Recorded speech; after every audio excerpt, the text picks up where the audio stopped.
Monday Ragamanjari పాయమ్మ పేరు తలవనోళ్ళు నేరు వేస్తిరే కళాకారుల family మరి ఏ గజ్జ కడితే నిదురపోతు నిండు రాత్రి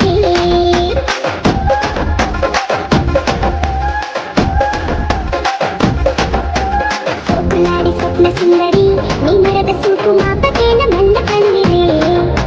రచ్చరాజు కుండ ఊపిరి నీ వంట చూస్తే గుండెలోన డీరి గిరిగిరి